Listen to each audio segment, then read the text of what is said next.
नमस्कार दोस्तों। एक गांव में एक रामा नाम का भोला भाला किसान रहता था। रामा के खेत में इस बार फसल बहुत अच्छी हुई थी और उसमें मीठे मीठे तरबूज और ककड़ी और सब्जियां भी हुई थी। तो रामा उनकी रखवाली करने के लिए खेत में ही रहने लगा था, छोटी सी झोपड़ी बनाकर, ताकि जंगली जानवरों से अपने खेत को बचा सके। दोस्तों, पास ही के गांव में कठपुतली का नाच हो रहा था। तो रामा उस नाच को देखने जाना चाहता था, लेकिन वो चला जाता तो पीछे से जंगली जानवर उसके खेत को खराब कर देते। तो वो ये सोच ही रहा था, तभी उधर से एक जटाधारी साधु बाबा आ रहे थे।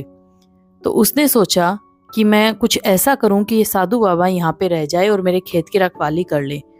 तो वो साधु बाबा के पास गया और साधु बाबा को बोला, बाबा जी, मेरे खेत में बहुत अच्छे अच्छे मीठे मीठे तरबूज ककड़ी वगैरह लगे हुए हैं। मैं यहाँ पे पास ही के गांव में कठपुतली का नाच देखने जा रहा हूँ। आप यहाँ पे रहिए आराम से और खाइए, तृप्त होइए और जंगली जानवरों से मेरे खेत की रक्षा कर लेना। तो साधु बाबा ने सोचा कि ठीक है, अच्छा ही है, मेरा यहाँ पे आज का इंतजाम हो गया। साधु बाबा उसको बोले कि ठीक है, तुम चले जाओ, मैं तुम्हारे खेत की रखवाली कर लूंगा। तो रामा जो है वो पास ही के गांव में कठपुतली का नाच देखने चला जाता है। पीछे से साधु बाबा जो है वो मीठे मीठे ताजे ताजे तरबूज तोड़ के खाते हैं, ककड़ी खाते हैं और खूब तृप्त हो जाते हैं। फिर उनको नींद आने लगती है, तो वो वहीं पे पास में जो फूस का जो ढेर लगा हुआ होता है उसी के पास में सो जाते हैं। तो सोने से पहले उनको चिलम पीने की आदत थी, तो वो अपनी चिलम जगाते हैं। तो चिलम जलाने से जो चिलम है वो फूस के ढेर पर जा गिरती है और अचानक से जो पूरी झोपड़ी है वो धूं धूं करके जल जाती है, वहाँ पे आग लग जाती है।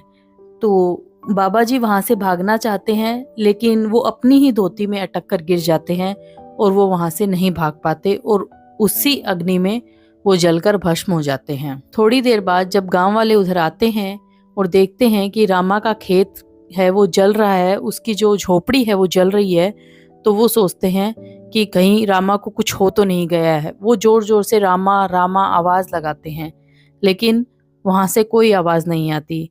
थोड़ी देर बाद जब आग शांत होती है तो वो लोग अंदर जाके देखते हैं, तो वहां पे लाश पड़ी रहती है।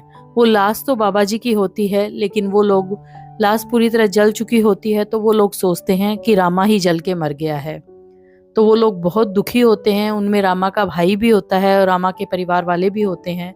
वो सब रोने लग जाते हैं जोर जोर से और रामा रामा चिल्लाने लग जाते हैं और वो जोर जोर से रोने लग जाते हैं।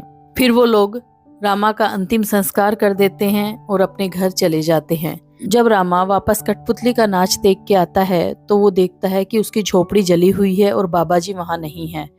तो उसको गुस्सा आता है और बोलता है कि मेरे इतने मीठे मीठे तरबूज ककड़ी सब खा ली और मेरी झोपड़ी को भी जला के चला गया। फिर वो जब शाम को चौपाल पे जाता है तब वो देखता है कि वहां पर सब लोग मायूस होकर बैठे हैं और उसका जो भाई है उसकी आंखों में भी आंसू थे। तो वो जाकर उनको बोलने ही वाला होता है कि क्या हुआ, तभी किसी गांव वाले की नजर उसके ऊपर पड़ जाती है। तो वो उसके हाथ में चिलम होती है, वो उस रामा पर फेंक देता है और कहता है, भूत भूत भूत, रामा का भूत आ गया। सभी लोग चिल्ला के डरने लग जाते हैं, इधर उधर भागने लग जाते हैं और उसका भाई भी वहां से डर के भाग जाता है। तो वो सोचता है ये सब क्या हुआ, तो वो अपने खेत वापस चला जाता है। अगले दिन क्या होता है दोस्तों, उधर से ही उसके खेत की तरफ से ही एक धोबी होता है, वो धोबी घाट पर जा रहा होता है कपड़े लेकर। तभी रामा उस खेत से उठकर उसके पास आता है, पूछने वाला ही होता है कि कल क्या हुआ था, लोग मुझे भूत क्यों समझ रहे थे।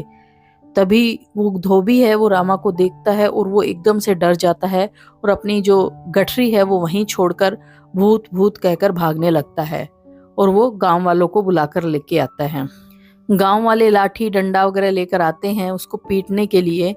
तो रामा अपनी जैसे तैसे अरहर के खेतों में जाकर अपनी जान बचाता है।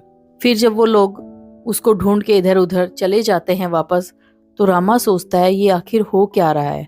तब वो क्या करता है कि वो सोचता है कि मैं रात को जाऊंगा, जब भैया अकेले होंगे चौपाल पे और सब चले गए होंगे, तब मैं भैया को जाकर ये सारी बात बताऊंगा कि मैं भूत नहीं हूँ।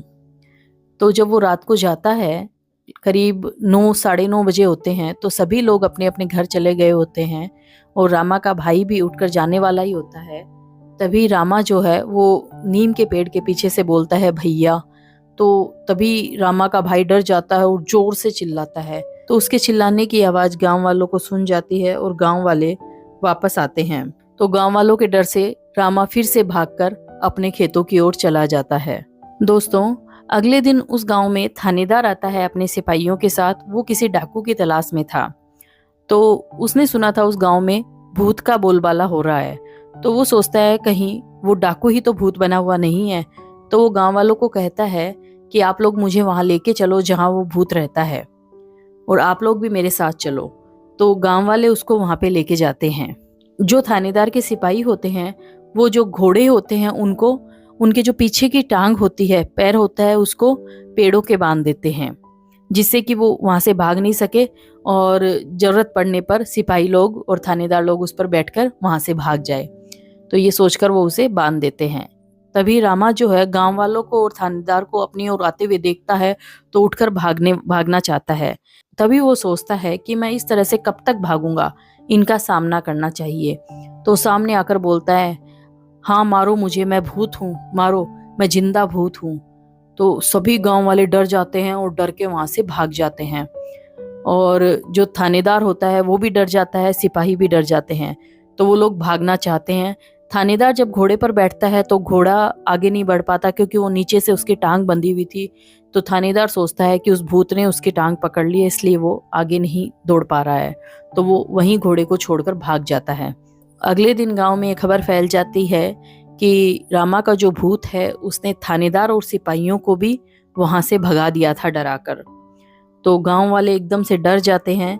तो गांव वाले सोचते हैं कि रामा का जो भूत है उसको शांत करना पड़ेगा, उससे उसकी तेरवी करनी पड़ेगी और उसको जो चाहिए वो पूछना पड़ेगा। वो लोग अगले दिन एक मिठाई का पूरा जो बर्तन है वो भर के खेत में लेके जाते हैं और वहां जाकर बोलते हैं, हे रामा के भूत, ये मिठाई ग्रहण करो और हम लोग तुम्हारी तेरवी करेंगे।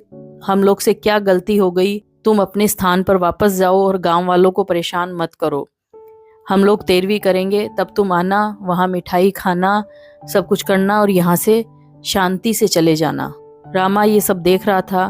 तो रामा ने सोचा, ये सब क्या हो गया, मैं कैसे बताऊं सबको जाकर कि उस दिन झोपड़ी में मैं नहीं, साधु बाबा जले थे। लेकिन वो कुछ कर भी नहीं पा रहा था, क्योंकि गांव वालों के सामने जाते ही गांव वाले उसको भूत समझकर मारने लग जाते थे। अगले दिन वो लोग तेरवी करने के लिए सारा सामान इकट्ठा करते हैं, ब्राह्मणों को जिमाते हैं, पंडितों को जिमाते हैं।